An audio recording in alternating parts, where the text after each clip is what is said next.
Class 10 এর চলতরিতের আজকে third revision class. তো আজকে আমরা তড়িৎচুম্বকীয় আবেশ সংক্রান্ত যে অংশটা আমাদের বাকি আছে তো সেটা আজকে আমরা আলোচনা করব।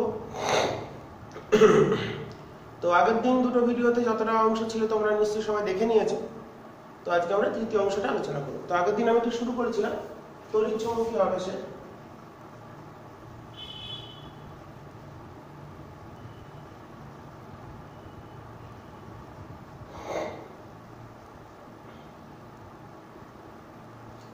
ইলেকট্রোম্যাগনেটিক ইন্ডাকশন, তো সেখানে আমরা দুটো জিনিস শিখেছিলাম। আবেশটা কি ছিল? কোনো পরিবাহী এবং চুম্বক ক্ষেত্রের মধ্যে যদি আপেক্ষিক গতি সৃষ্টি হয়, মানে চুম্বক ক্ষেত্রের সাপেক্ষে পরিবাহী এবং পরিবাহীকে স্থির রেখে চুম্বক ক্ষেত্রে পরিবর্তন করা হয় এবং চুম্বক ক্ষেত্রকে স্থির রেখে পরিবাহীকে গতিশীল করা হয়, সেক্ষেত্রে তাদের পরিবাহীর মধ্যে একটা তড়িৎচালক বল আবিষ্ট হয় এবং সেখানে একটা আবিষ্ট প্রবাহ সৃষ্টি হয়।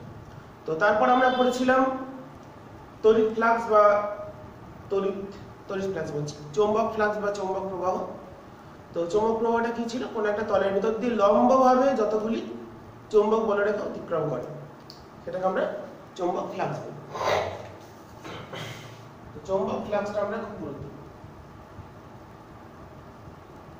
চৌম্বক ফ্লাক্স বা চৌম্বক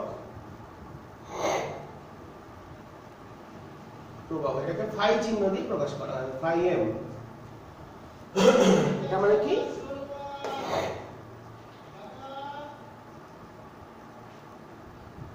তলের মধ্য দিয়ে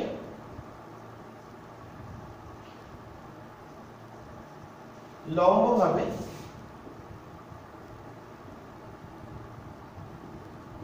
অতিক্রান্ত চৌম্বক বলরেখার সংখ্যা, এটা দেখেছিলাম। এই ছিল আমাদের চৌম্বক ফ্লাক্স বা চৌম্বক প্রবাহ। তো এটাতে চৌম্বক ফ্লাক্স গেলে ফ্লাক্সের সূত্র হচ্ছে, জেনে রাখার জন্য হায়ার স্টাডির জন্য, বি ডট এ। বি হলো চৌম্বক ক্ষেত্র আর এ হলো ক্ষেত্রফল ভেক্টর। বি হলো চৌম্বক ক্ষেত্র ভেক্টর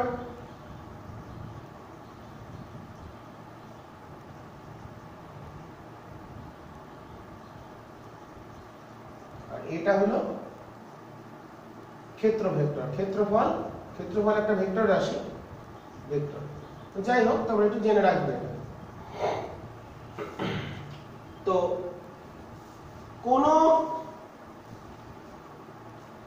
পরিবাহীর ভেতর দিয়ে যদি চৌম্বক ফ্লাক্সের পরিবর্তন হয় তাহলে সেখানে আবিষ্ট তড়িৎচালক বল সৃষ্টি হয়। তো এটা ব্যাখ্যা করেছিলেন হচ্ছে মাইকেল ফ্যারাডে। তো ফ্যারাডের দুটো সূত্র আমাদের এখানে পড়তে হবে, তড়িৎচুম্বকীয় আবেশ সংক্রান্ত সূত্র, আবেশের সূত্র। মোট 3টে সূত্র আমরা পড়ব।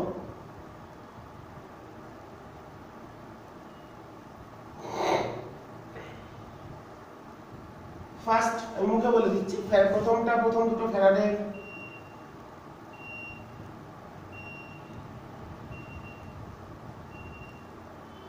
প্রথম সূত্র, 2 নম্বর ফ্যারাডের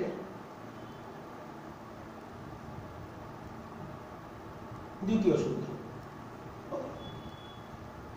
আমি জাস্ট বুঝিয়ে দেবো ব্যাপারটা। তো ফ্যারাডের প্রথম সূত্র কি বলছে? কোন কুণ্ডলীর মধ্য দিয়ে অতিক্রান্ত চৌম্বক প্রবাহের যদি পরিবর্তন হয়, মানে চৌম্বক ফ্লাক্সের যদি পরিবর্তন হয়, তাহলে কুণ্ডলীতে তড়িৎচুম্বকীয় আবেশ ঘটে এবং আবিষ্ট প্রবাহ এবং আবিষ্ট তড়িৎচালক বল সৃষ্টি হয়।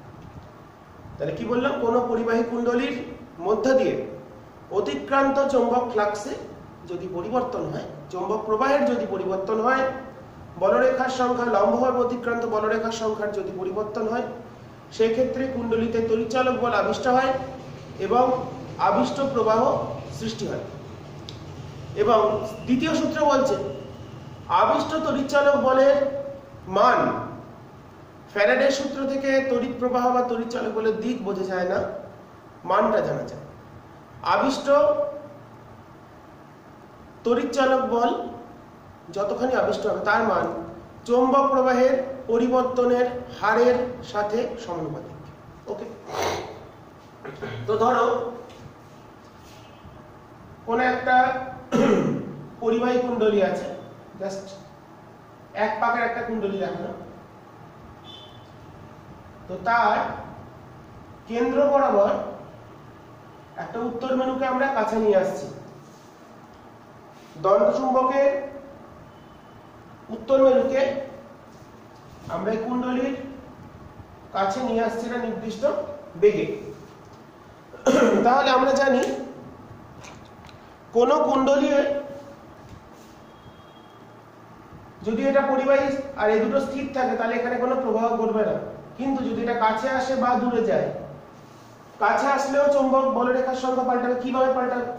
তো দেখো এর ভেতর দিয়ে কিন্তু বলরেখাগুলো নির্গত হচ্ছে, প্লাস থেকে বেরোয়, আগের দিনই শিখেছি।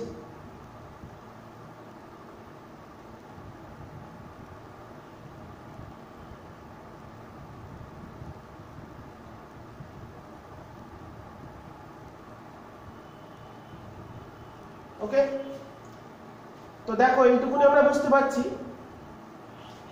এই নর্থ পোলটা যত কাছে আসবে তত কিন্তু এই তলের ভিতর দিয়ে বলরেখার সংখ্যাটা বাড়বে। যদি এটা এখানে থাকতো তাহলে অনেকগুলো বলরেখা কিন্তু এর ভিতর দিয়ে অতিক্রম করতো। যত দূরে যাবে বলরেখার সংখ্যা কমবে, কাছে আসলে বলরেখার সংখ্যা বাড়বে। যদি কাছে আসে তাহলে এখানে একটা অ্যান্টি ক্লকওয়াইজ কারেন্ট ফ্লো করবে কাছে আসলে। আবার কুণ্ডলীটা থেকে নর্থ পোলকে আমরা যদি দূরে নিয়ে চলে যাই, এইদিকে নিয়ে যাই, কাছে আনলাম, তাহলে এখানে কোন কারেন্ট ফ্লো করলো? Anti clock. দূরে নিয়ে গেলে দেখবেন এখানে একটা ক্লকওয়াইজ কারেন্ট ফ্লো করছে। তো এটার দিক নির্ধারণ কোন দিকে যাবে সেটা কিন্তু ফ্যারাডের সূত্র দিয়ে বোঝা যায় না। বুঝতে গেলে আমাদের লেঞ্জের সূত্র, ফ্লেমিংয়ের ডান হস্ত নীতি, এগুলো বুঝতে হবে। ওকে, তো কোন মুহূর্তে ধরলাম কোন মুহূর্তে t1 সময় আমরা শুরু করেছি, ধরো প্র্যাকটিক্যাল করছি, দেখলাম আমাদের ঘড়িতে t1 সময় দিচ্ছে, সেই সময় এর ভিতর দিয়ে ফ্লাক্সের সংখ্যা φm বা φ1, এটা আরো কাছে চলে এলো, তখন সময় t2 সময় তখন দেখলাম ফ্লাক্সের সংখ্যা φ2। তাহলে সেকেন্ড ল কি বলছে? আবিষ্ট তড়িৎচালক বল, আবিষ্ট ইএমএফ, ইলেকট্রোমোটিভ ফোর্স, এটা কি দিয়ে প্রকাশ করব? প্রপোর্শনাল টু কি হবে? ফ্লাক্সের পরিবর্তনের হার। ফ্লাক্সের চেঞ্জ তাহলে কত? ফ্লাক্সের চেঞ্জ হলো φ2 - φ1, ডেল্টা ফাই হলো চেঞ্জ, সময় কতটা পরিবর্তন হয়েছে? t2 - t1। তাহলে অ্যাকর্ডিং টু সেকেন্ড ল আমরা কি লিখতে পারি? আবিষ্ট তড়িৎচালক বলি প্রপোর্শনাল টু ফাই এর পরিবর্তনের হার সময়ের সাপেক্ষে পড়ি, তাহলে delta phi by delta phi m লিখবো একটা, magnetic flux by delta t, delta phi by delta t. এটাই হচ্ছে ফ্যারাডের দ্বিতীয় সূত্রের গাণিতিক রূপ। এখান থেকে লেখা যায় সমান একটা constant n into delta phi m by delta t. তাহলে আবিষ্ট ইএমএফ এর মান কিসের সমানুপাতিক হলো? ফ্লাক্সের পরিবর্তনের হারের। এটাই হচ্ছে। তাহলে প্রথমটা কি দেখলাম? পরিবাহীর ভিতর দিয়ে অতিক্রান্ত চৌম্বক ফ্লাক্স যতক্ষণ পরিবর্তন হবে, মানে কাছে আসলেও হবে, কাছে আসলে ফ্লাক্স বাড়বে, পরিবর্তন হচ্ছে, দূরে গেলে ফ্লাক্স পরিবর্তন হচ্ছে, কমছে, দুটোতেই পরিবর্তন। দু ক্ষেত্রেই কুণ্ডলীর ভিতর দিয়ে একটা প্রবাহ সৃষ্টি হবে এবং তড়িৎচালক বল আবিষ্ট হবে এবং আবিষ্ট প্রবাহ ঘটবে, এবং যতক্ষণ এই পরিবর্তন স্থায়ী থাকবে ততক্ষণ এই প্রবাহ চলতে থাকবে, আবিষ্ট প্রবাহ। সেকেন্ড ল কি বলছে? আবিষ্ট ইএমএফ এর মান যেটা হবে, যেটা মান হবে সেটা ফ্লাক্সের পরিবর্তনের হারের সাথে সমানুপাতিক। কোন মুহূর্তে আমরা দেখলাম ফ্লাক্সের মান t1 সময় যখন করছি, বললাম ধরো 10 সেকেন্ড যখন টাইম প্র্যাকটিক্যালি, তখন ফ্লাক্সের মান φ1, যখন হয়েছে ওটা 20 সেকেন্ড, টাইমটা 20 সেকেন্ড পর দেখছি তখন হলো φ2, ফ্লাক্সটা কাছে আনছি মানে চেঞ্জ হয়েছে, বা দূরে গেলে চেঞ্জ হয়েছে। তাহলে পরিবর্তন কত? φ2 φ1। সময় পরিবর্তন কত হলো? t2 t1। তাহলে হার কত হলো? Delta phi m by delta t. তাহলে আবিষ্ট তড়িৎচালক বলের মান হলো একটা কনস্ট্যান্ট n কে বলা হয় কুণ্ডলীর পাক সংখ্যা। এখানে কতগুলো পাক আছে তার উপর নির্ভর করবে, সেটাই হলো এখানে কনস্ট্যান্ট, কুণ্ডলীর পাক সংখ্যা। ওকে, তাহলে আবিষ্ট ইএমএফ এর মান চৌম্বক প্রবাহের পরিবর্তনের হারের সাথে, সময়ের সাপেক্ষে চৌম্বক প্রবাহের পরিবর্তনের হারের সাথে সমানুপাতিক। এই হচ্ছে আমাদের ফ্যারাডের সূত্র। খুব ইম্পর্টেন্ট, পরীক্ষায় কিন্তু খুব আসে। গত বছর যদি আমি যখন টেস্ট পেপার সলিউশন করব তখন আমি বলে দেবো তোমাদের কোনটা ইম্পর্টেন্ট কোনটা ইম্পর্টেন্ট নয়। তো এটা কিন্তু ভালো করে পড়তে হবে, খুব ইম্পর্টেন্ট জায়গা। ওকে, তো এরপর আমাদের চলে আসছে আবেশের তৃতীয় সূত্র বা লেঞ্জের সূত্র। তাহলে এই দুটো আমরা ভালো করে দেখে নেব। ফ্যারাডের সূত্র দুটো, প্রথম সূত্র দ্বিতীয় সূত্র, যেগুলো পড়তে হবে সেগুলো আমি বলে দিচ্ছি, তোমরা ভালো করে দেখে নেবে।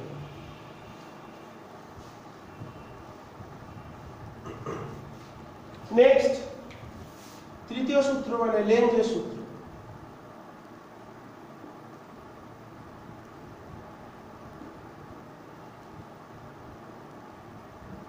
এটা একটু শুনতে কেমন মতো লাগে। এটা বলছে তড়িৎচুম্বকীয় আবেশের ক্ষেত্রে আবিষ্ট প্রবাহের অভিমুখ এইরূপ হয় যা নিজের সৃষ্টির কারণকে বাঁধা যায়, বা যে কারণে আবেশ ঘটেছে সেই কারণটাকে বাঁধা দেবে। কেন আবেশ ঘটেছে? ফ্লাক্সের পরিবর্তনের জন্য। তাহলে প্রবাহটা এমন হবে যাতে করে ফ্লাক্সের পরিবর্তন না হয়। কিন্তু যতক্ষণ আমরা ফ্লাক্সের পরিবর্তন করতে থাকব ততক্ষণ কিন্তু এও চেষ্টা করে যাবে সেটাকে আটকাতে, কিন্তু আটকাতে পারবে না। আটকে ফেললে তো ইএমএফই জেনারেট করবে না, তড়িৎচুম্বকীয় আবেশই ঘটবে না, কিন্তু এ চেষ্টা করবে।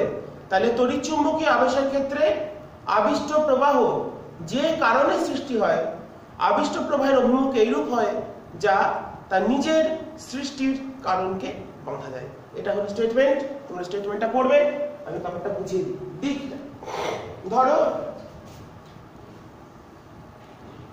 কোন একটা উত্তর মেরুকে আমি জাস্ট এক্সাম্পলের সাহায্যে আসছি।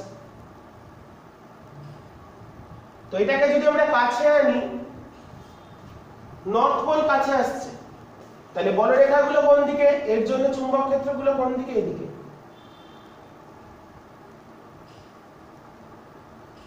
তাহলে এই নর্থ পোলের ফ্লাক্স কোন দিকে যাচ্ছে? চেঞ্জ হচ্ছে আমাদের ডান দিক থেকে বাঁ দিকে।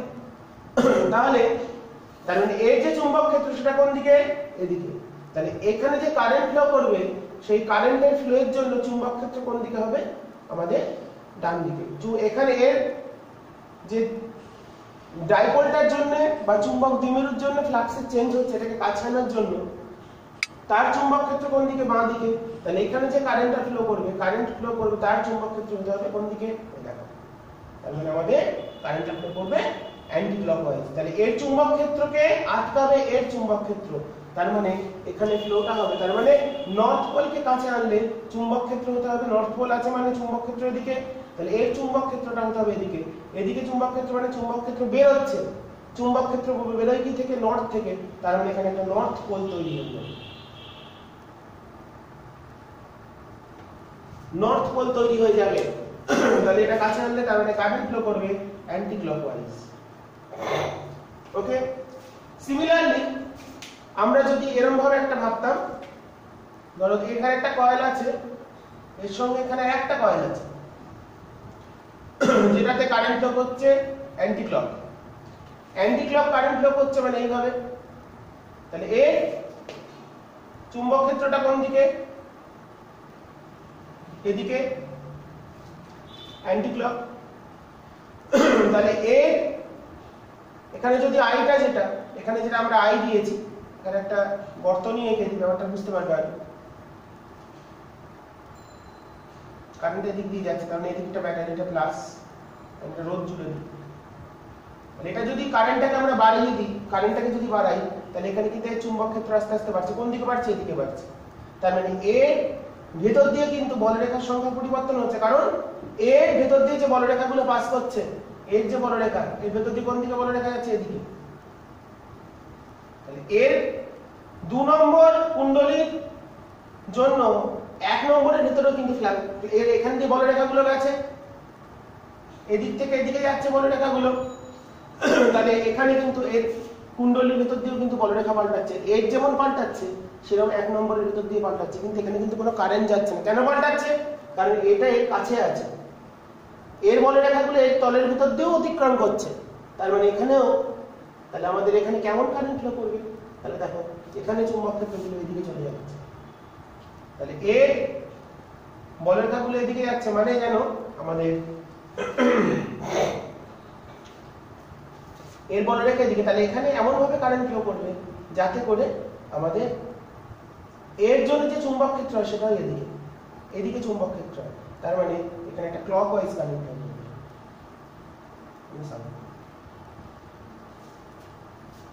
তার মানে দুটো কয়েলকে পাশাপাশি রেখে যদি একটাতে কারেন্ট পরিবর্তন করি, তাহলে দ্বিতীয়টাতেও একটা আবেশ ঘটবে এবং তড়িৎচালক বল সৃষ্টি হবে, এবং প্রবাহের অভিমুখটা এর ঠিক উল্টো দিকে হবে। এটা যদি অ্যান্টি ক্লক হয় তাহলে এটা ক্লকওয়াইজ হবে। আরো আমরা এক্সাম্পলে আসতে পারি। যদি আমরা সাউথ পোলকে কাছে আনি,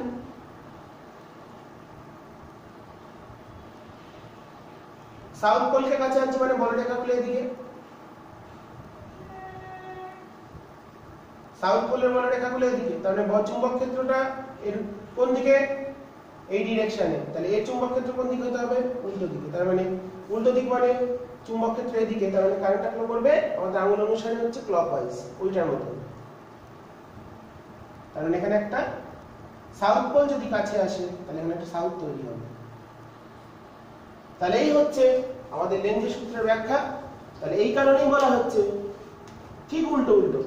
নর্থ আনলে নর্থ হবে, কেন হবে? নর্থের ফিল্ড এদিকে, এখানে যে কারেন্ট ফ্লো করবে তার ফিল্ডটা হচ্ছে উল্টো দিকে। আমরা জানি নর্থ থেকে চুম্বক ক্ষেত্র বেরোয়, সাউথ থেকে চুম্বক ক্ষেত্র প্রবেশ করে। তাহলে এর চুম্বক ক্ষেত্রটা ডান দিকে, তাহলে এর চুম্বক ক্ষেত্র হতে হবে বাঁ দিকে।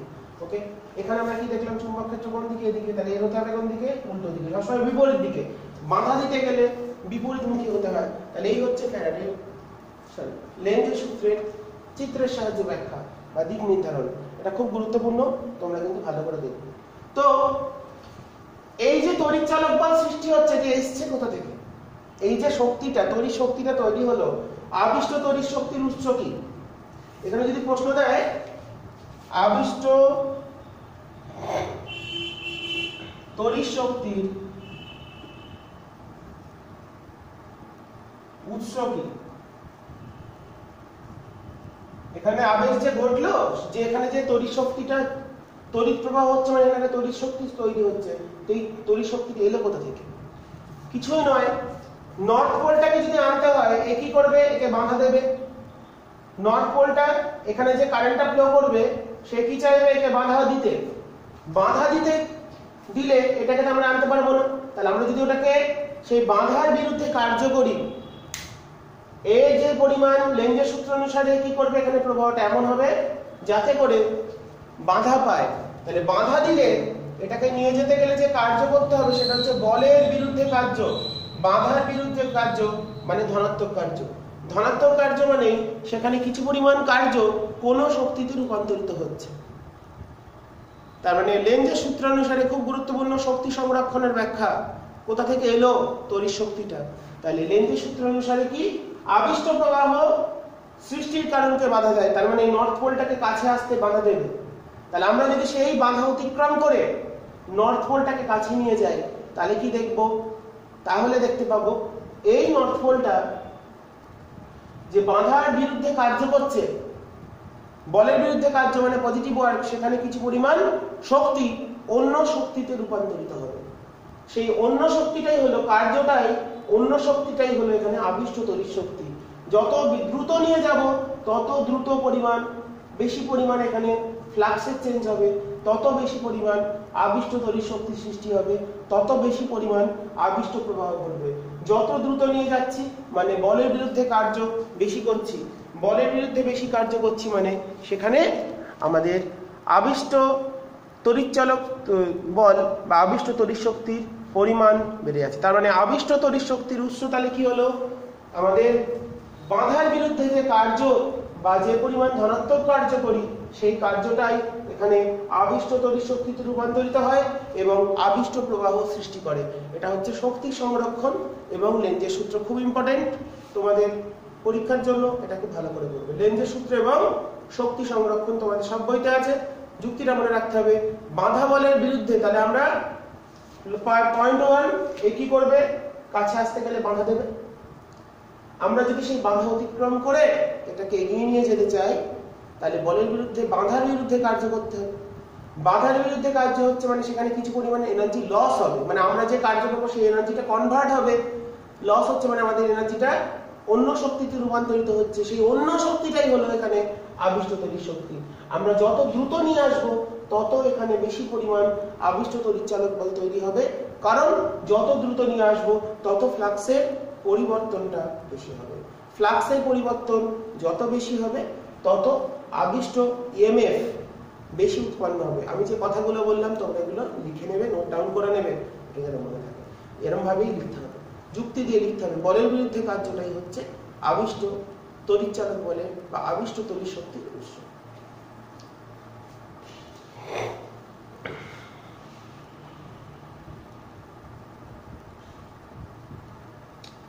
এরপরে আমরা চলে আসবো ফ্লেমিং এর দক্ষিণ হস্ত বা ডান হস্ত নিয়ম। বাম হস্ত নিয়মটা আমরা শিখে ফেলেছি।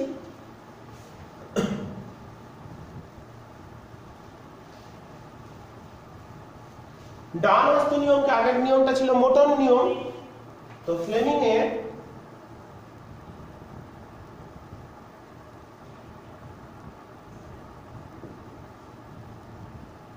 ডান হস্ত নিয়ম বা দক্ষিণ হস্ত নিয়ম বা যেটাকে বলে ডায়নামো।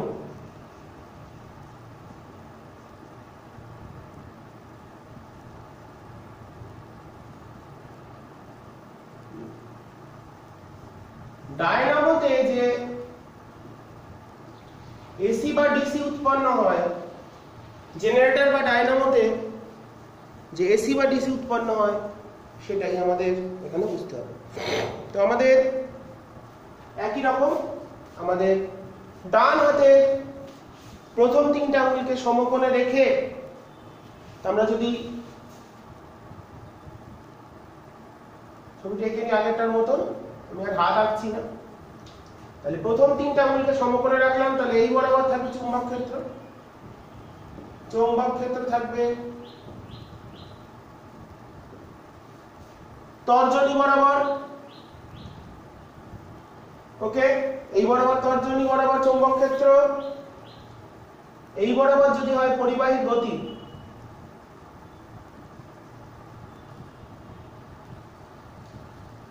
তাহলে এই মধ্যমা হচ্ছে আবিষ্ট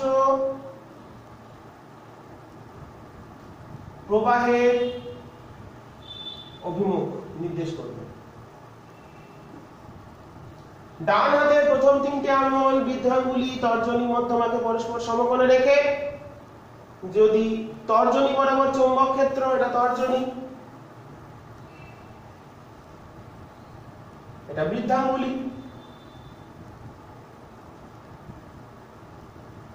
বৃদ্ধাঙ্গুলি বরাবর যদি পরিবাহীর গতির অভিমুখ নির্দেশ করা হয় তাহলে মধ্যমা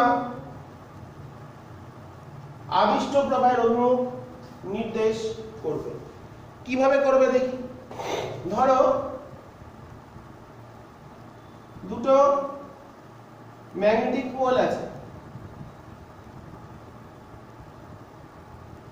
নর্থ পোল, এটা সাউথ পোল, তাহলে চুম্বক ক্ষেত্র কোন দিকে, চুম্বক ক্ষেত্র কোন দিকে হবে, নর্থ থেকে সাউথের দিকে। এদিকে চুম্বক ক্ষেত্র ক্রিয়া করছে, এদিকে চুম্বক ক্ষেত্র ক্রিয়া করছে। তাহলে এদিকে চুম্বক ক্ষেত্র ক্রিয়া করছে, ধর এখানে একটা পরিবাহী আছে,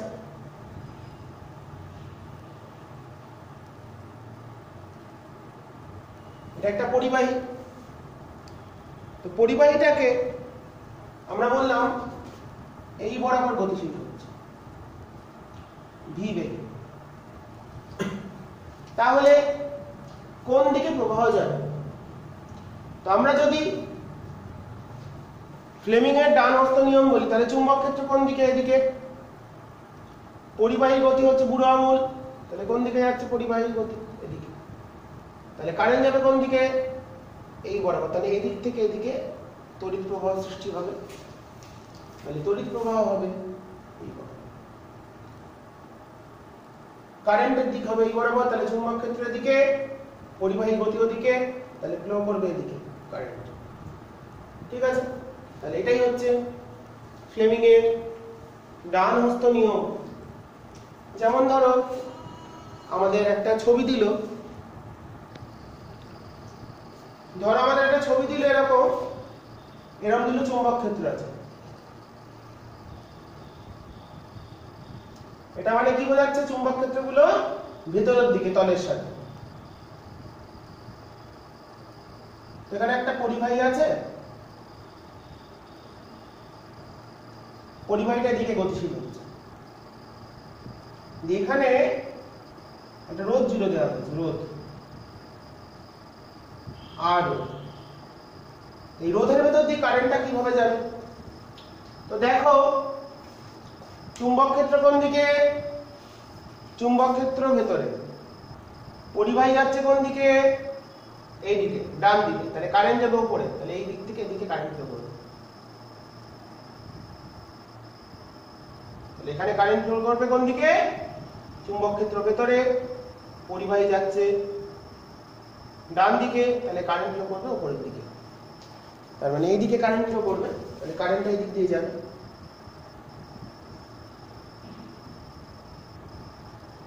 আই এর দিকটা আমরা পেয়ে গেলাম, এবং রোধের ভিতরেও কারেন্টটা কোন দিকে যায়? তাহলে এই দিকে ঘুরবে, অ্যান্টি ক্লকওয়াইজ কারেন্ট ফ্লো করবে আমাদের ছবি অনুসারে। তো এই হচ্ছে ফ্লেমিং এর ডান হস্ত নিয়ম। এরপর আমাদের চলে আসে সমপ্রবাহ এবং পরিবর্তী প্রবাহ, পরবর্তী টপিক।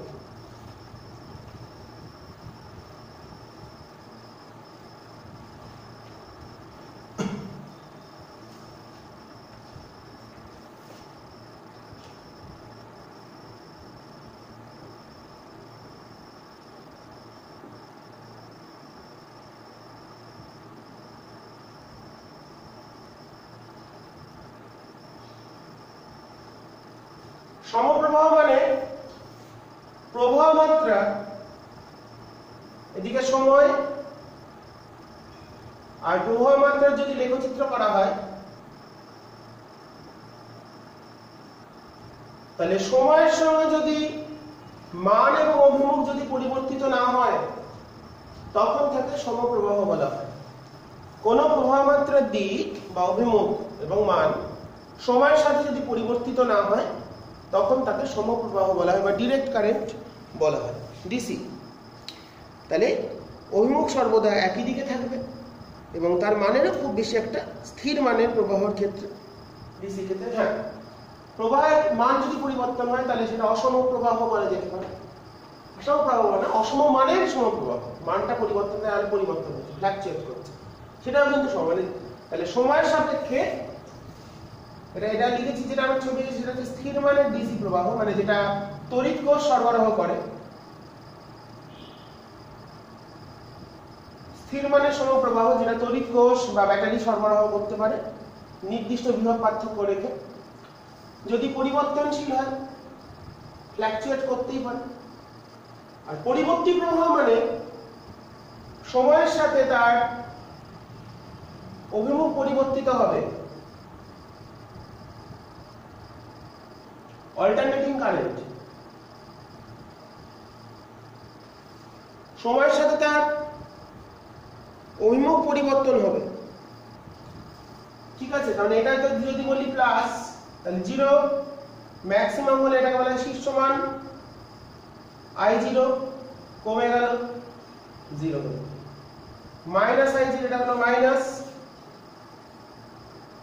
নেগেটিভ কোঅর্ডিনেটে চলে এসেছে, এটা হলো মাইনাস আই জি, এবং এটা হলো একটা পূর্ণ তরঙ্গ। তোমরা তরঙ্গ সম্পর্কে তোমাদের ধারণা আছে, তাহলে একটা পরিবর্তী প্রবাহের ক্ষেত্রে তার অভিমুখটা নির্দিষ্ট সময় অন্তর, এবং এই যে সময়টা একটা কম্পন হতে যে সময় লাগে তাকে বলে পর্যায়কাল। একটা পূর্ণ কম্পন হতে যে সময় লাগে তাকে বলে পর্যায়কাল। I0 যেটা লিখেছি, I0 মানে ম্যাক্সিমাম, যে সর্বোচ্চ মান, সেটাকে বলা হচ্ছে শীর্ষ মান, পিক ভ্যালু। এবং 1 সেকেন্ডে যতগুলো পূর্ণ তরঙ্গ হবে তাকে বলে কম্পাঙ্ক। 1 সেকেন্ডে যতগুলো হবে তাকে বলে কম্পাঙ্ক পূর্ণ তরঙ্গ। মানে এরকম একটা তরঙ্গ 1 সেকেন্ডে যতগুলো হয়, তাহলে একটা হতে সময় লাগে t, তাহলে 1 সেকেন্ডে কত হবে 1/t। তাহলে কম্পাঙ্ক হচ্ছে হার্জ একক, পর্যায়কালীন হচ্ছে সেকেন্ড, আর প্রবাহ মাত্রা অ্যাম্পিয়ার, এটা আমরা জানি। তাহলে এর ক্ষেত্রে একটা নির্দিষ্ট পর্যায়কাল কম্পাঙ্ক থাকবে। যেমন আমরা বাড়িতে যে লাইনটা ব্যবহার করি, আমাদের বাড়ি ঘরে যেটা হয় সেটা হচ্ছে 50 হার্জ।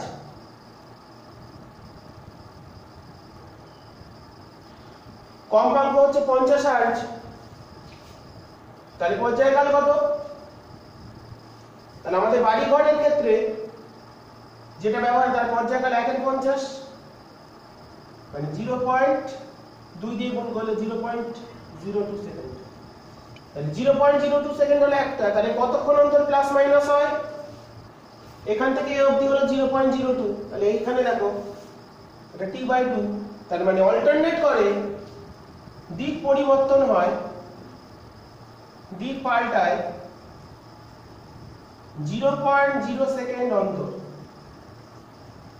আমাদের বাড়িতে যে তড়িৎ সরবরাহ লাইন সেটা হচ্ছে পরিবর্তী প্রবাহ, তাহলে তার দিকটা পরিবর্তন হয় কতক্ষণ অন্তর অন্তর? 0.01 সেকেন্ড অন্তর অন্তর দিকটা পাল্টে যায়, প্লাস মাইনাস। কারণ আমাদের বাড়িতে যে তড়িৎ প্রবাহ সৃষ্টি হয় তাকে বলা হচ্ছে আমাদের, তার কম্পাঙ্ক হয় 50 হার্জ। আবার যদি এরকম হতো, দেখা গেল এটা এরকম আছে, একটা প্রবাহ মাত্রার গ্রাফ দিয়েছে এরকম, তার মানে এটা কিন্তু পরিবর্তনশীল ডিসি। দেখো সবগুলো একই দিকে আছে, প্লাসের দিকে আছে, এটা কিন্তু পরিবর্তনশীল ডিসি। এটা যেমন স্থির মানের ডিসি ছিল, এটা হচ্ছে পরিবর্তনশীল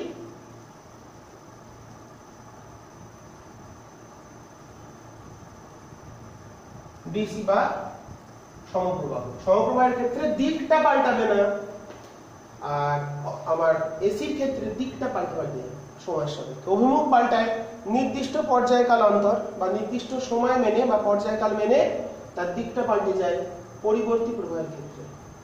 পরিবর্তনশীল ডিসি ক্ষেত্রে মানটা সমান থাকবে না।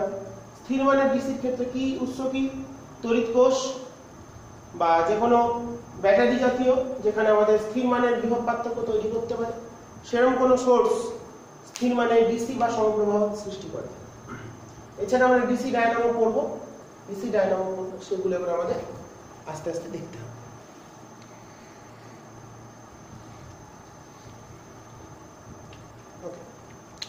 এরপর আমাদের চলে আসি বৈদ্যুতিক জেনারেটর।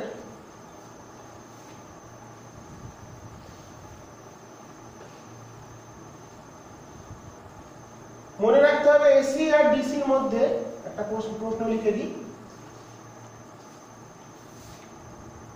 সমমানের ডিসি অপেক্ষা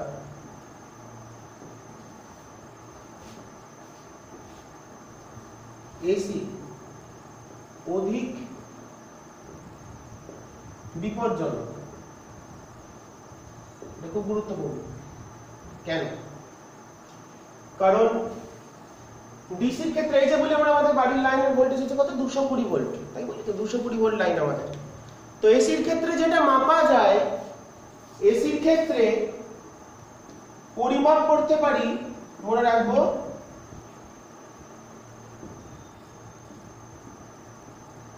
মানে যে ভোল্টেজ বা কারেন্ট এসির ক্ষেত্রে পরিমাপ করা হয় তাকে বলে আরএমএস মান, রুট অফ মিন স্কয়ার। যেমন গ্যাসের ক্ষেত্রে আরএমএস বেগ হয়, এসির ক্ষেত্রে আরএমএস মান হয়। সম্পর্কটা কেমন? এর যে সর্বোচ্চ মান সেটা এটা নয়, সর্বোচ্চ মান বা যেটাকে বলেছিলাম শীর্ষ মান, সেই মানটা কত? সেটা হচ্ছে আরএমএস মানের √2 গুণ। তার মানে যদি কোনো একটা মাপলাম ধরো 10 ভোল্ট ডিসি, তাহলে অতএব যদি বলি 10 ভোল্ট ডিসি, তার সর্বোচ্চ মান কত? 10 ভোল্ট। ডিসি ক্ষেত্রে যেটা মাপি সেটাই সর্বোচ্চ। আর যদি বলি 10 ভোল্ট এসি, তার সর্বোচ্চ মান কিন্তু হবে 10√2, মানে 14.14। √2 মানে 1.414, তাকে গুণ করলে এটা। তার মানে দেখো 10 ভোল্ট ডিসি মানে যে বুঝলাম, তাই সেই জন্য দুটোই সমান মান, এটাও 10 ভোল্ট এটাও 10 ভোল্ট। কিন্তু 10 ভোল্ট ডিসি মানে বোঝাচ্ছে শুধু 10 ভোল্টকে, কারণ ডিসির ক্ষেত্রে যেটা মাপতে পারি সেটাই তার শীর্ষ মান বা সর্বোচ্চ মান, কারণ ডিসির ক্ষেত্রে কনস্ট্যান্ট, পাল্টাচ্ছে না। কিন্তু এসির ক্ষেত্রে যেটা মাপতে পারি সেটা হচ্ছে আরএমএস মান। তাহলে সর্বোচ্চ মানটা কত হয়? আরএমএস মানের √2 গুণ, তার জন্য এটা হলো, তাহলে দেখো এটা যেটা 10 ভোল্ট যেটা বলছি সেটা 10 ভোল্ট, কিন্তু যেখানে এসির ক্ষেত্রে যেটা 10 ভোল্ট বুঝছি সেটা কিন্তু 10 ভোল্ট নয়, তার থেকে একটু বেশি 14 ভোল্ট। তার মানে সেই কারণেই ডিসি থেকে এসি কিন্তু বিপজ্জনক। মানে আমরা যেটা দেখবো এসির ক্ষেত্রে মাপবো সেটা কিন্তু তার সর্বোচ্চ মান নয়, সে কিন্তু বেশি মানে আমাদের তড়িৎ প্রবাহ বা ভোল্টেজ সরবরাহ করছে। এটা কিন্তু খেয়াল রাখতে হবে। এটা খুব গুরুত্বপূর্ণ প্রশ্ন, 2 নম্বরের জন্য এটা ভালো করে দেখে রাখবেন। তো আর দুটো কথা বলে রাখি, ডিসি থেকে যদি এসিতে রূপান্তরিত করতে হয় তখন ব্যবহার করা হচ্ছে কনভার্টার, শর্ট কোশ্চেন। আর এসি কে ডিসি তে রূপান্তরিত করতে গেলে ব্যবহার করা রেকটিফায়ার বা ফুল ওয়েভ রেকটিফায়ার। আমি পুরোটা লিখে দিই, ফুল ওয়েভ রেকটিফায়ার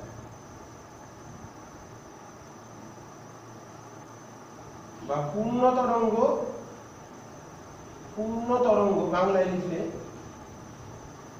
একমুখী কারক।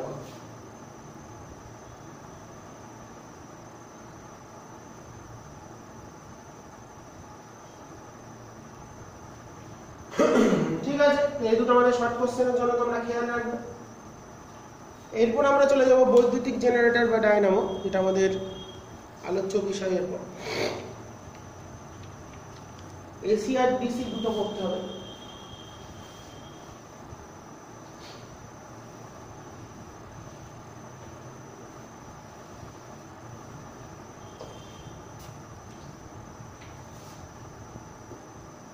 এসি জেনারেটর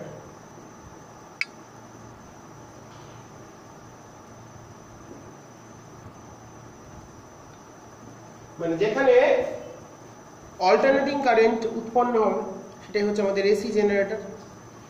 ছবিটা আঁকা যাক। তো যেমন আমরা ডিসি মোটর পড়েছিলাম বৈদ্যুতিক মোটর, ঠিক একই রকম ভাবে চলবে। এই হচ্ছে আর্মেচার।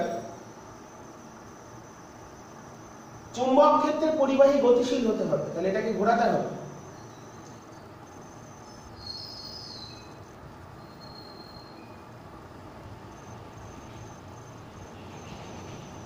অক্ষর সাপেক্ষে ঘুরবে, অক্ষরটা দেখিয়েছি।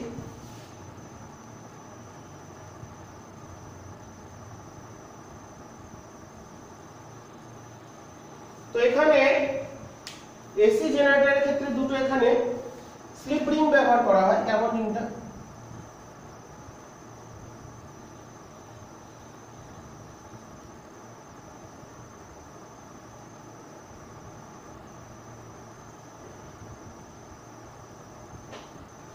প্রথম রিং যেটা আনলাম সেটা এইখানে যুক্ত আছে। এবার এই যে তারটা সেটা এর ভিতর দিয়ে চলে এলো, চলে এসে এখানে একটা রিং যুক্ত হবে।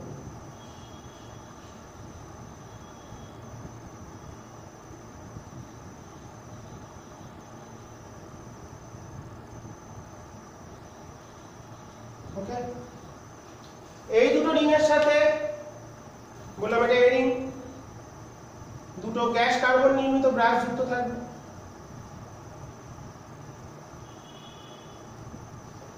সেখান থেকে আমাদের বাহ্যিক বর্তনী বা আউটপুট সার্কিটে চলে যাবে রেজিস্ট্যান্স,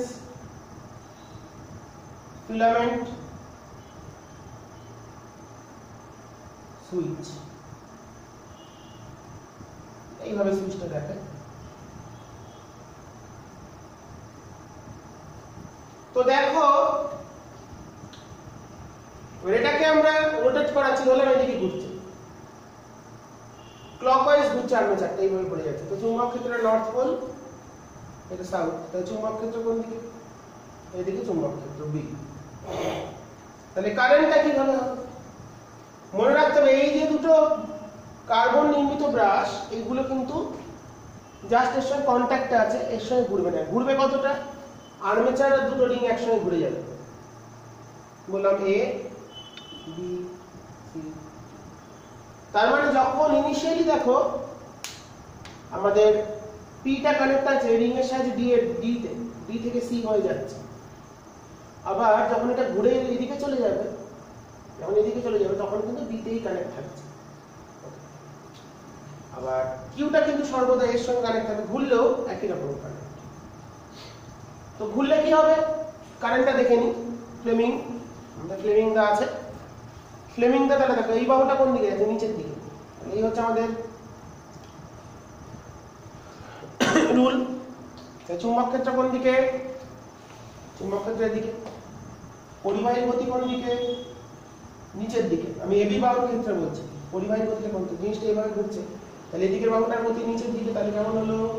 নিচে। তাহলে কারেন্ট কোন দিকে যাবে? বি থেকে এর দিকে। কারেন্টটা বি থেকে এতে আসছে, তাহলে এই দিক দিয়ে আসবে এটার ক্ষেত্রে, তাহলে এদিকে হবে। এই এলো, এখান দিয়ে এলো, এই ভেতর দিয়ে চলে আসছে এদিকে, জুড়ে দিয়েছি চাবি। এলো কারেন্ট, লাইট জ্বলছে, এখান দিয়ে এলো, ডি হয়ে চলে এলো, ঘুরছে। বোঝা গেল দিকটা? চুম্বক ক্ষেত্র কোন দিকে? এদিকে। পরিবাহী গতি নিচে, তাহলে কারেন্ট যাবে বাইরের দিকে। আমি এবির সাপেক্ষে বলেছি, তাহলে বি থেকে বাইরের দিকে, মানে বিটা উপরে আছে, এটা নিচে আছে, তাহলে বি থেকে এতে কারেন্ট যাবে। তাহলে কারেন্টটা আবার এইটার ক্ষেত্রে তাহলে এদিকে হওয়া উচিত, তাহলে কারেন্ট এইভাবে ঘুরছে। এখানে এলো, রিং এ এলো, এটা বললাম এ রিং বা এটা এক্স ওয়াই। তাহলে এক্স রিং এর ভেতরে এলো না, কারণ এটা কন্ট্যাক্টে নেই, কিন্তু তারটা ভেতর দিয়ে চলে এসেছে। এ থেকে চলে এলো ওয়াই রিং এ, ওয়াই রিং থেকে কিউ হয়ে চলে গেল ঘুরে। এবার যখন এটা 180 ডিগ্রি ঘুরে যাবে তখন কি দাঁড়াবে? তখন কেমন দাঁড়াচ্ছে? জাস্ট আমি ছবিটা দেখেন।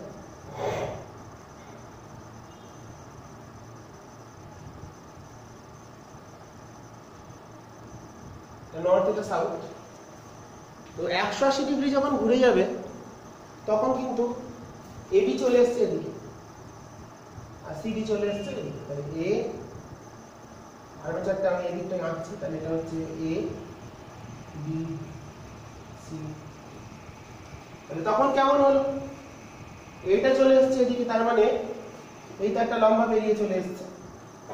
এ থেকে তো লম্বা আছে তার,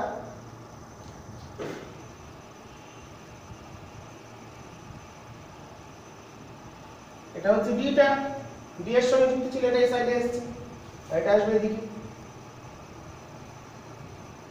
তাহলে দেখো এই যে দুটো রিং আমাদের ডি এর সঙ্গে যুক্ত ছিল হচ্ছে এক্স রিং আর এর সঙ্গে ছিল ওয়াই রিং, তাহলে এখানেও কিন্তু ঘোড়াটা তো একই দিকে ঘুরছে, তার মানে কারেন্টের দিক কিন্তু চেঞ্জ হচ্ছে না। চুম্বক ক্ষেত্রও একই দিকে থাকলো, কারেন্টটাও একই দিকে, তার মানে এখানে এসে দেখি এবার কারেন্টটা কোন দিকে যায় সেটা আমাদের দেখতে হবে।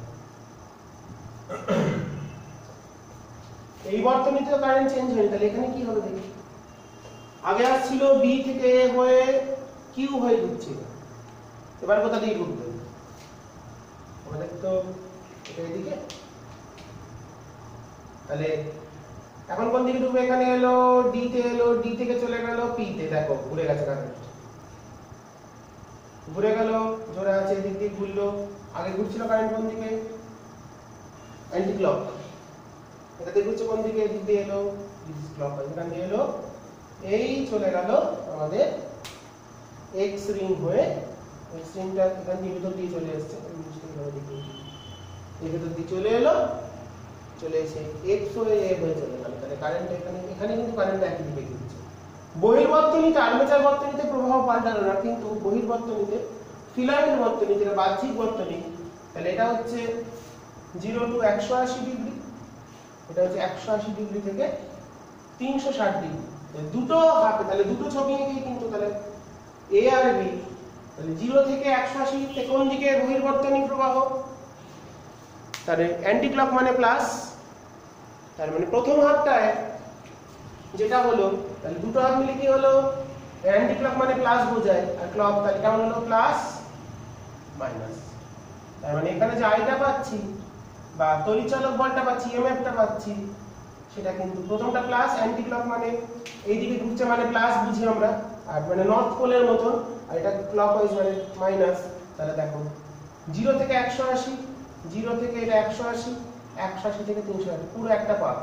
তাহলে প্রথম হাফটা হলো প্লাস, প্রথম হাফ মানে প্রথম অর্ধচক্র প্লাস, দ্বিতীয় অর্ধচক্র হলো মাইনাস। তাহলে এইভাবে এসি জেনারেটরে আমাদের বহির্বর্তনীতে তড়িৎ প্রবাহের পরিবর্তন না হলেও, আমাদের বহির্বর্তনী বলছি সরি, আর্মেচার বর্তনী মানে এবিসিডি বর্তনীতে প্রবাহ মাত্রা পরিবর্তন না হলেও, এবং স্প্লিট রিং এর স্লিপ রিং যেটা এক্স ওয়াইটা হলো স্লিপ রিং, তার সঙ্গে পি কিউটা যুক্ত আছে, সেই দুটো যুক্ত হওয়ার কারণেই বহির্বর্তনীতে 0 থেকে 180 ক্ষেত্রে একরকম প্রবাহ মাত্রার দিক, 180 থেকে 360 একরকম প্রবাহ মাত্রার দিক, দিকটা কিন্তু উল্টে গেল।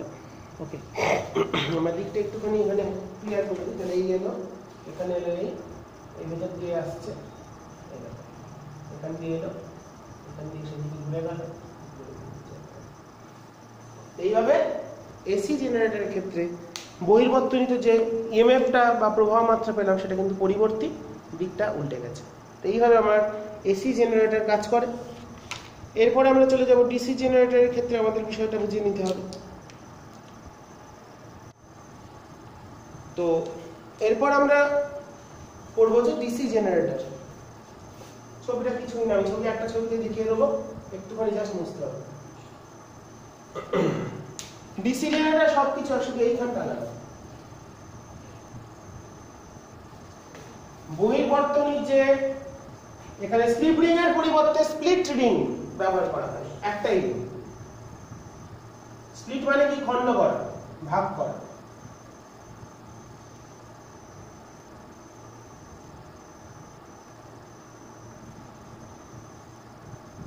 দুটো ভাগ করা, এখানেও তাই, দুটো হাতেই দেখতে হবে একরকম হচ্ছে দুটো। তাহলে আমাদের যে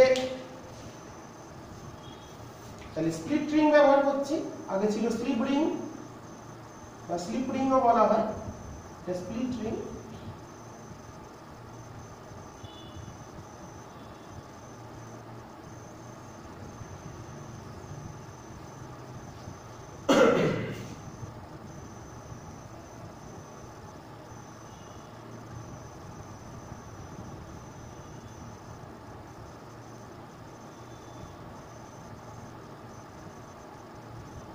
এই যে রিংগুলো ব্যবহার করলাম এগুলো হচ্ছে স্প্লিট, স্প্লিট মানে হচ্ছে খণ্ড, ভেঙে দিলাম। তো এখানে এবার কার্বন ব্রাশগুলো থাকবে, এদিকেরটা এক্স এদিকেরটা ওয়াই, এটা পি কিউ, এটা এক্স রিং, এখানে ওয়াই রিং, এখান দিয়ে পরিবর্তন।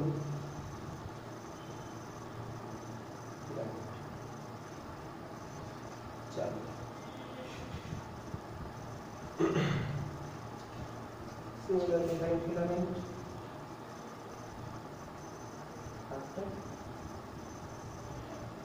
কিছুই নয়, এটা যখন একটা পাখি পি কেও কিন্তু নিজের জায়গায় থাকলো, এদিকে চলে এলো এক্স, এটা 180 ঘুরে গেল, মানে জিনিসটা যদি ঘুরে যায়, এটাকে এর সঙ্গে যুক্ত আছে কিন্তু ওয়াই, তাহলে এদিকে, তাহলে ওয়াইটা এদিকে চলে আসবে।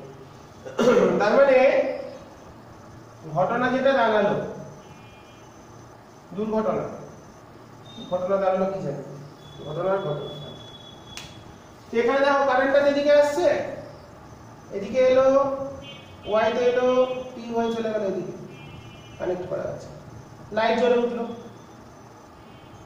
দেখলে খুব সুন্দর লাইট জ্বলছে, কি হয়েছে দাদা? এক্ষেত্রে কোথা দিয়ে এলো? আগে আসছিল বি থেকে এ হয়ে, এখন আসছে সি থেকে ডি হয়ে এলো, এক্স এ এলো, আবার চলে গেল ই তে, ই হয়ে চলে গেল, চলে দিলাম, আবার লাইট চলে গেল। তাহলে দেখো বাহ্যিক বর্তনীতে দুটো ক্ষেত্রেই কিন্তু কারেন্টটা ঘুরছে ক্লকওয়াইজ ডিরেকশনে। তার মানে উভয় ক্ষেত্রেই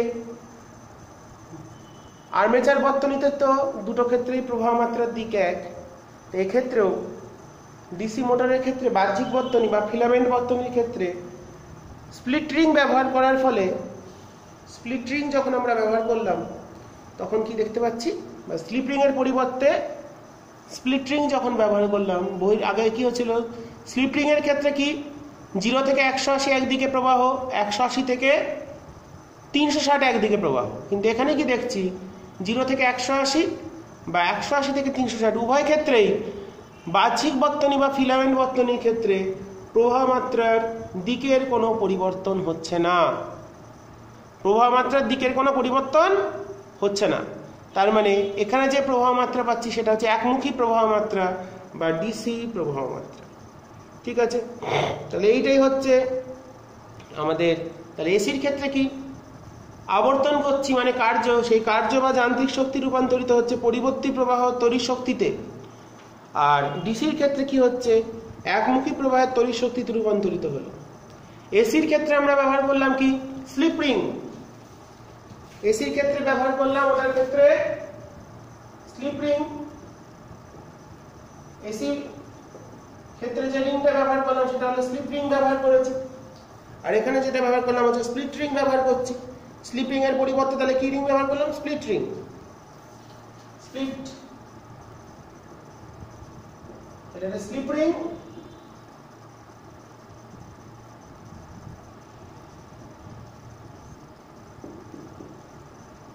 এটা স্প্লিট রিং।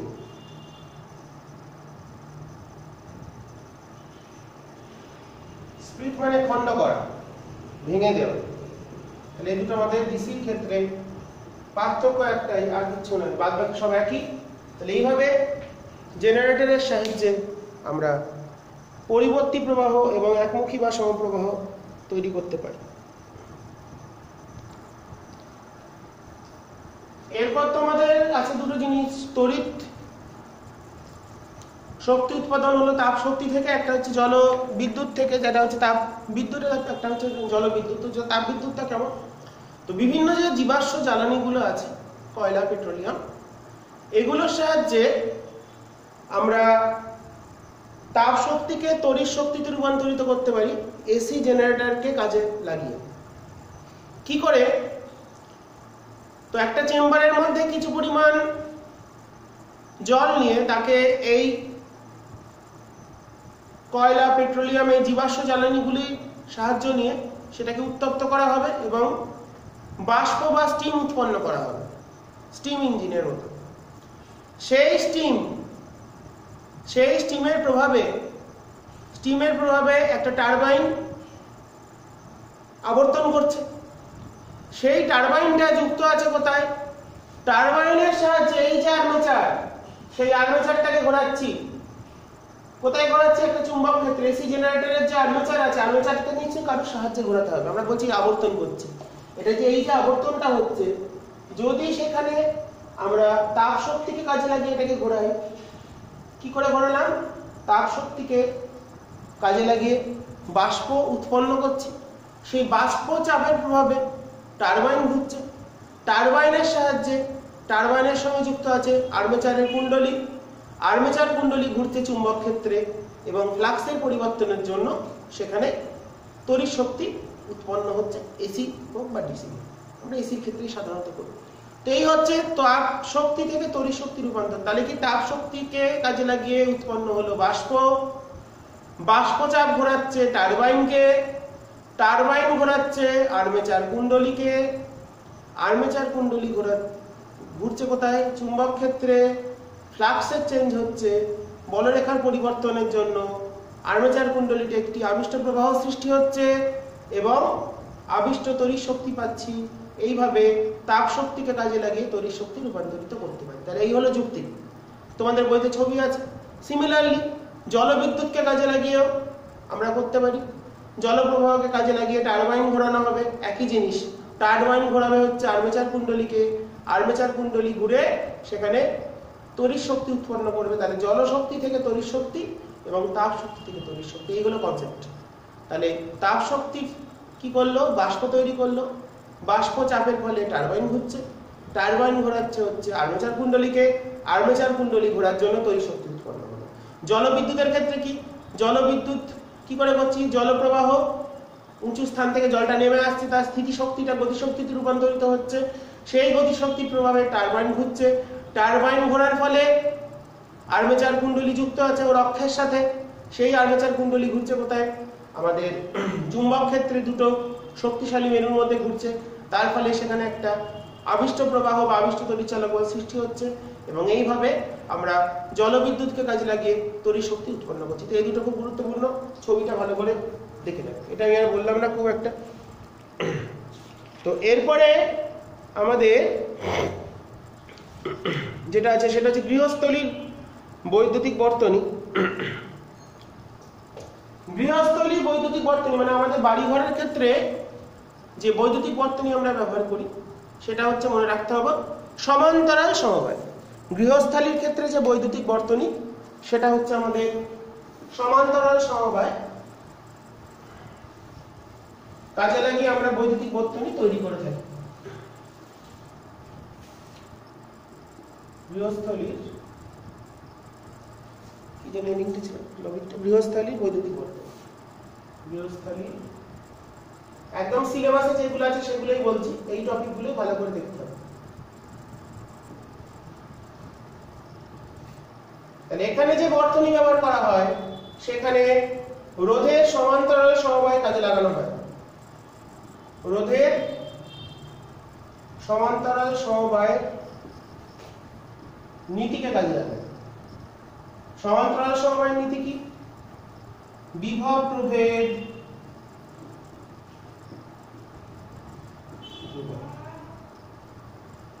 বিভব প্রভেদকে আমরা ধ্রুবক রাখি। কেন ধ্রুবক রাখি? এই যে আমরা ধরো দুটো সমান্তরাল তারের মধ্যে,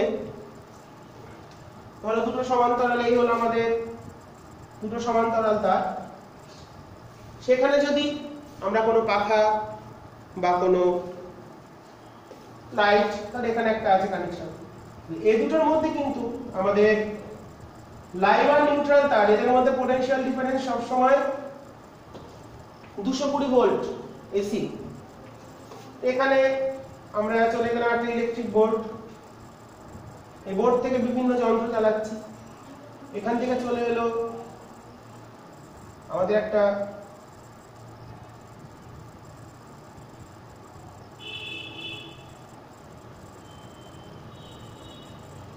পাখা ঘোরাচ্ছি, এখান থেকে চলে এলো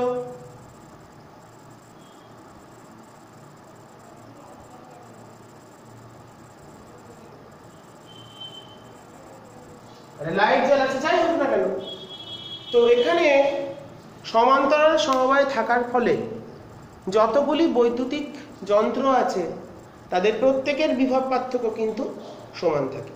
তাহলে এই দুটো তার, লাইভ তার আর নিউট্রাল তার, এদের মধ্যে বিভব পার্থক্য সর্বদা সমান থাকে। এটাই হচ্ছে আমাদের গৃহস্থালীর বই। তাহলে এখানে তিনটে আমাদের, যেটা হচ্ছে লাইভ তার, তার ভোল্টেজ হলো 220, নিউট্রাল আর একটা থাকে হচ্ছে আমাদের আর্থিং তার। আর্থিং এর ক্ষেত্রে ভূ সংলগ্ন করা হয় প্রত্যেকটা যন্ত্রপাতিকে, যাতে করে কোনো কারণে যদি বিভব পার্থক্য বেড়ে যায়, লাইনের বিভব পার্থক্য বেড়ে যায়, তাহলে অতিরিক্ত যে প্রবাহ মাত্রা সেটা আর্থিং তারকে কাজে লাগিয়ে আমরা ভূ সংলগ্ন, কারণ মাটির যে বিভব সেটা হচ্ছে শূন্য, ভূমির বিভব হচ্ছে, পৃথিবীর বিভব হচ্ছে শূন্য ধরা হয়, সেই শূন্য বিভবকে কাজে লাগিয়ে আমরা, শূন্য বিভব মানে সে কিছু পরিমাণ তড়িৎ গ্রহণ করতে পারে, সেটাকে আমরা নীতিকে কাজে লাগিয়ে সেই জন্য আর্থিং করে দিই, যাতে করে বৈদ্যুতিক যন্ত্রগুলো আমাদের ক্ষতিগ্রস্ত না হয়। তো ঠিক আছে, তো এই যে তার, তো আমাদের এই যে দুটো তার আসছে, সেখান থেকে আমাদের থাকবে হচ্ছে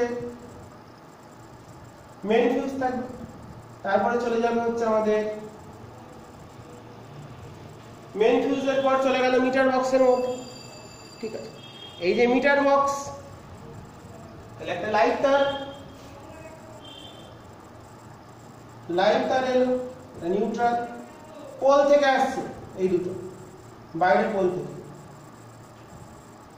ফিউজটা এখানেও লাগাতে কোনো অসুবিধা নেই। এখানে চলে এলো আর্থিং, মিটার বক্সে চলে এলো, মিটার বক্স যেটা আমাদের বাড়িতে আছে, এখানে যুক্ত করা হচ্ছে আর্থিং তার।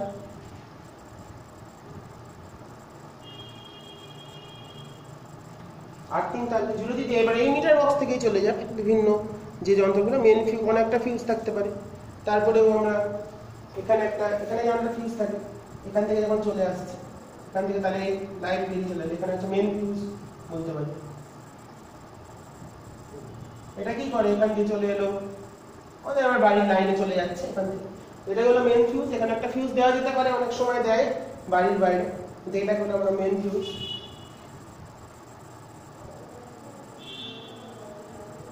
মেন ফিউজ সবসময় লাইট তারের সঙ্গে যুক্ত থাকে শ্রেণী সমবায়। মেন ফিউজ যেটা, সেটা যুক্ত থাকে লাইট তারের সঙ্গে শ্রেণী সমবায় যুক্ত থাকে। যদি কোনো কারণে আই বেড়ে যায়, আই বেড়ে গেলে কি হবে, আমরা জানি H সমান I square RT, I square RT by J। তো কোনো কারণে যদি প্রবাহ মাত্রা বেড়ে যায়, তাহলে এটা গলে যাবে, গলে গিয়ে বর্তনীকে বিচ্ছিন্ন করে দেবে। তাহলে এরপর যে বর্তনীগুলো আছে বা যন্ত্রগুলো যুক্ত থাকবে, সেগুলো নষ্ট হবে না। ওকে, এই হচ্ছে আমাদের প্রধান প্রসেস। আমার লাইট তার চলে এলো বাইরে থেকে, নিউট্রাল তার চলে এলো, ওখানে একটা ফিউজ দেওয়া হয় অনেক সময়, সেখান থেকে চলে এলো মিটার বক্সে, মিটার বক্স থেকে যুক্ত হচ্ছে আবার একটা আর্থিং তার। তো এই যে তিনটে যুক্ত করা হলো, ওই যুক্ত করে দেওয়ার ফলে আমাদের প্রত্যেকটার বিভব পার্থক্য, লাইভ আর নিউট্রালের মধ্যে বিভব পার্থক্য 220 ভোল্ট। তো এই যে তিনটে তার, এটা হচ্ছে 220 ভোল্ট লাইভ তারের ভোল্টেজ, নিউট্রাল মানে 0 ভোল্টেজ, আর্থিং এরও 0 ভোল্টেজ। ঠিক আছে, তো লাইভ তারের কালার হচ্ছে লাল বা বাদামি ব্যবহার করা হয়। লাইভ তারকে ব্যবহার করা হয় লাল, প্রচলিত আর আন্তর্জাতিক, বা বাদামি। নিউট্রালকে কালো বা নীল, কালো বা নীল, আর আর্থিং তারকে সবুজ বা হলুদ ব্যবহার করা হয় আমাদের যোগাযোগ ব্যবস্থার ক্ষেত্রে। এর ক্ষেত্রে যে কভারগুলো হয় বা যেটাকে আমরা বলতে পারি, তা প্রথমটা আমি লিখে দিয়েছি হচ্ছে প্রচলিত, দ্বিতীয়টা আন্তর্জাতিক, এই কালারগুলো এখানে ব্যবহার করা হয়। তো এইভাবে আমাদের প্রত্যেকটা ভোল্টেজ, লাইভ নিউট্রালের মধ্যে পটেনশিয়াল ডিফারেন্স 220, নিউট্রাল আর্থিং এর মধ্যে 0, লাইভ আর্থিং এর মধ্যে 220। ওকে, তো এই জায়গাগুলো খুব ভালো করে দেখতে হবে কালারগুলো। তো আমাদের এই যে পাশে যে কালারগুলো, প্রথমটা হচ্ছে আমাদের প্রচলিত বর্ণ, এটা কি অন্তরকের বর্ণ, মানে যে কভার থাকে তারের উপর যে কভার থাকে সেই কভারের বর্ণ, এটা হচ্ছে প্রচলিত, ইন্টারন্যাশনাল বা আন্তর্জাতিক।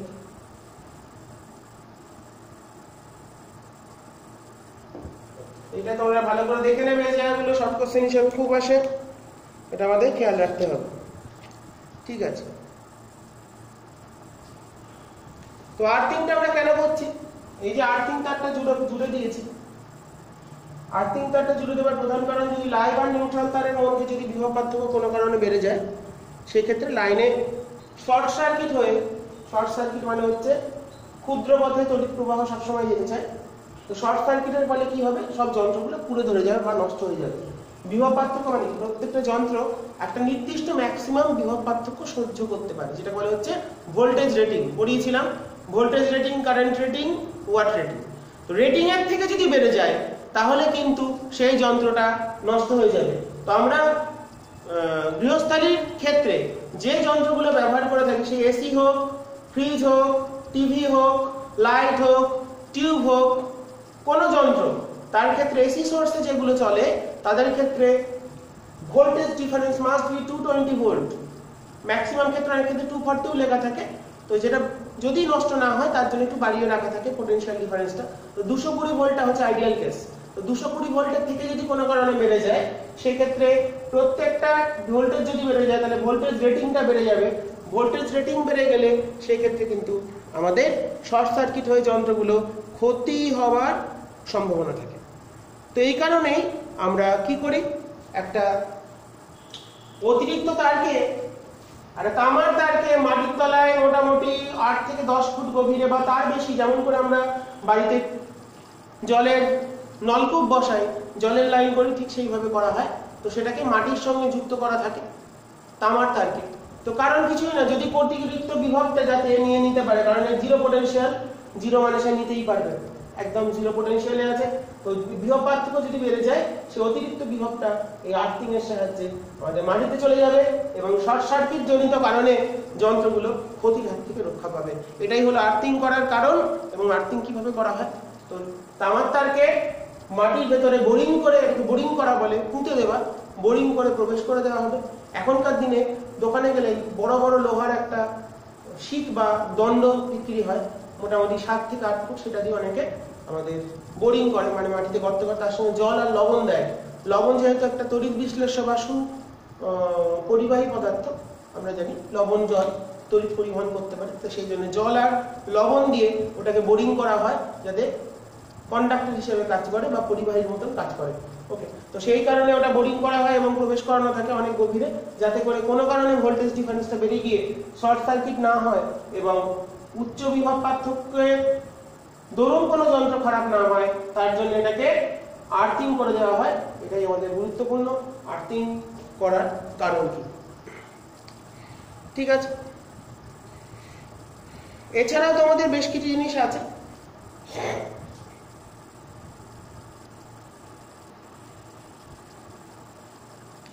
যেগুলো যেমন ধরো এখানে আছে, এই 3 পিন টিপিন গুলো পড়বে তোমরা বাড়িতে, এগুলো নিয়ে আমি আর বিশেষ কিছু কথা বলছি না।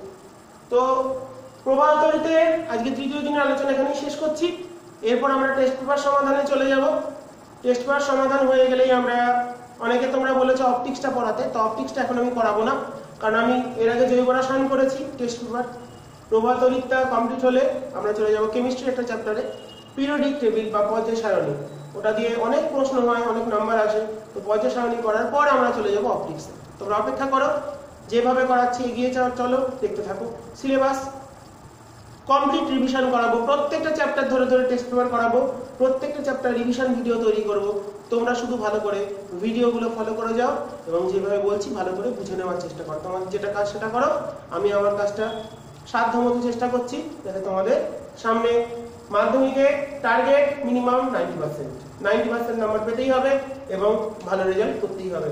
এই টার্গেট নিয়ে দাও, আমিও আমার মতন এগোচ্ছি। কারণ এই পরিস্থিতিতে, প্যান্ডামিক পরিস্থিতি, এখন আমরা তোমরা কোথাও যেতেও পারছো না, বাড়িতেই থাকতে হচ্ছে। তো সময়টাকে কাজে লাগাও, অনেক সময়, অপরন্ত সময়। জানি বাড়িতে বসে ভালো লাগে না একভাবে, তাও চেষ্টা করো, কারণ মাধ্যমিক যেহেতু একটা গুরুত্বপূর্ণ পরীক্ষা। সবাই ভালো করে পড়াশোনা করো এবং সময়টাকে কাজে লাগিয়ে বিষয়গুলো আয়ত্ত এনে যাতে মাধ্যমিকে ভালো ফলাফল হয়। টার্গেট মিনিমাম 90% নাম্বার আমাদের পেতেই হবে মিনিমাম, আর তার থেকে বেশি তো আমরা পেতেই পারি। যারা ভালো পড়াশোনা করো তারা 100 পাবে, কোনো অসুবিধা নেই। টার্গেট রাখলে লক্ষ্য স্থির করো যাতে ভালো রেজাল্ট হয়। আমাদের মিনিমাম 90% মার্কস পেতেই হবে, এটাই আমাদের টার্গেট। ওকে, তো তার জন্য আমি যেগুলো করাচ্ছি, যেভাবে করাচ্ছি তোমরা করতে থাকো, নিশ্চয়ই ভালো হবে, কোনো অসুবিধা নেই। ইচ্ছে থাকলে মানুষ অনেক কিছুই করতে পারে, ইচ্ছেটা কিন্তু বড় কথা। চেষ্টা করো, ভালো করে পড়াশোনা করো, এই বলে আজকে শেষ করছি।